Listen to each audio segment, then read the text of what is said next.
Good morning student. Class 8 part 2 कहानी नकलची नाई। इसको हम पढ़ेंगे और समझेंगे। ये कहानी बच्चों में आपको संक्षेप में यानी सारांश इस संक्षेप में सारी अपने शब्दों में आपको इसको रीडिंग करना होगा। पार्ट 2 है का नकलची नाई। नकलची का मतलब है नकल करने वाला यानी नाई। किसकी नकल किया करता था? ये पंडित की। एक पंडित था, इसका पड़ोसी था बिल्कुल। तो वो पड़ोसी पंडित जो उसकी घर की जो सारी आवाज़ जो है उसके घर जाती थी। तो बच्चों ये जो है इस कहानी को मैं सुना रही हूँ संक्षेप में अपने शब्दों में, मगर आपको इससे पता होना चाहिए कि इससे हमें क्या शिक्षा मिलने वाली है।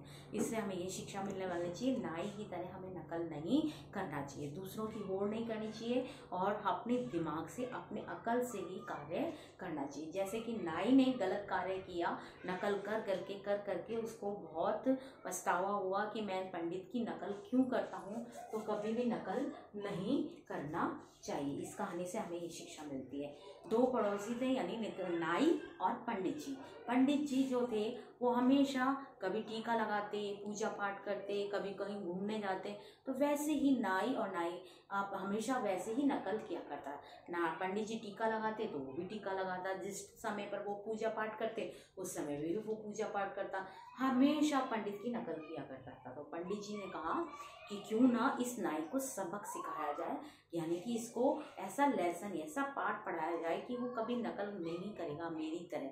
मेरे को देख देख के जो भी काम करता है वो नहीं करेगा और अपने दिमाग से काम करेगा। तो उसने क्या करा, एक योजना बनाई कि दिवाली आने वाली है, दिवाली आने से पहले अपनी स्त्री को यानी कि अपनी पत्नी को जोर से चिल्ला करके आवाज़ लगाई और कहा कि देखो दिवाली आने वाली है और हमें अपनी नाक है ना सबकी नाक काट लेनी चाहिए, आपकी भी और मेरी भी और बच्चों की भी, ताकि हमारी दिवाली आने वाली है, नई दिवाली पर नई नाक आ जाएगी तब तक, और नई नाक से हम बहुत अच्छी दिवाली मनाएंगे, बहुत उत्साह से, बहुत उमंग से और खुश होकर के दिवाली मनाएंगे, नई नाक से दिवाली मनाएंगे। ये सारी बातें नाई सुन रहा था, क्योंकि नाई जो है हमेशा पंडित के बात पे, पंडित के घर पे पंडित का ध्यान लगा के बातें सुनता था। तो ये बातें जोर जोर से चिल्ला चिल्ला के इसीलिए कही जा रही थी जा रही थी ताकि नाई सुने और नाई उसकी पंडित की नकल करे। अब ऐसा ही हुआ।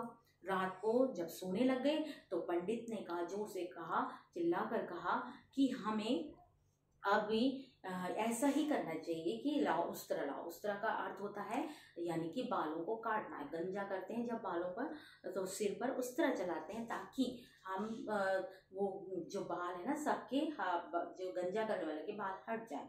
तो उस तरह वही होता है। उस तरह से उसने कहा कि उस तरह लाओ और सबकी नाक काटो, सबके सबसे पहले पत्नी की काटो और फिर पंडित की, फिर ऐसे करके सबकी नाक काट दी जाएगी और थोड़े दिनों के बाद एक नई नाक आ जाएगी, उससे नई नाक से दिवाली मनाएंगे। तो ये सारी बातें नाई ने भी सुनी। नाई ने सोचा ये तो पंडित कहीं से उस तरह लेके आएगा और इसके पास तो उस तरह होगा भी नहीं नाक काटने वाला, मगर मेरे पास तो उस तरह भी है, क्यों ना मैं भी ऐसे ही कार्य करूं पंडित की तरह। और सबसे पहले नाई ने क्या किया, अपनी पत्नी की नाक काटी और अब फिर उसके बाद अपनी काट ली और फिर कहा कि एक दिवाली तक नई नाक आ जाएगी और हम भी खूब अच्छे से खुश होकर के उमंग से उत्साह से दिवाली मनाएंगे। तो ये क्या था बच्चों, ये एक नकल की गई थी, यानी कि ये वो जो पंडित ने उसने दिखावा किया था, एक ढोंग किया था कि भाई हमको नाक काटनी है, मगर सही में पंडित ने नाक नहीं काटी थी, एक दिखावा किया था। किसको दिखाने के लिए किया था? नाई को दिखाने के लिए। मगर नाई ने सचमुच ही अपनी पत्नी की भी नाक काट ली और अपनी भी नाक काट ली कि नई नाक आएगी और नई नाक से हम दिवाली मनाएंगे।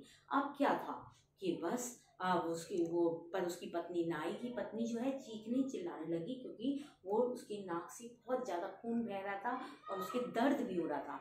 तो नई नाक तो नहीं आई और बहुत दिन बीत गए, मगर उसने ये तसल्ली करी कि नई नाक आ ही जाएगी, जब क्योंकि हमने पंडित के काटने के बाद काफ़ी थोड़ा देर से नाक काटी है, इसलिए नई नाक आ ही जाएगी। मगर ऐसा कभी नहीं होता कि नाक काटने के बाद दोबारा नई नाक आ जाए, जबकि पंडित के परिवार में किसी ने भी नाक नहीं काटी थी, वो दिखावा किया था।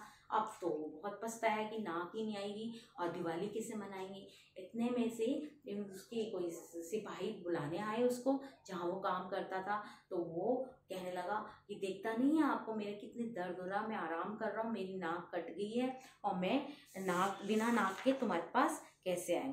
पर नाई के नाक नहीं आई और उस दिन से पंडित ने नकल करना, यानी पंडित की नकल करना नाई ने छोड़ दिया, जो हमेशा किया करता था। इससे बच्चों इस कहानी से हमें ये शिक्षा मिलती है कि हमें कभी भी किसी की नकल या होड़ नहीं करनी चाहिए। अपने बलबूते पे करना चाहिए, जो भी कुछ कार्य करना है अपनी परिस्थितियां, अपने हालात को देखते हुए करना चाहिए, जो भी कार्य आप करो।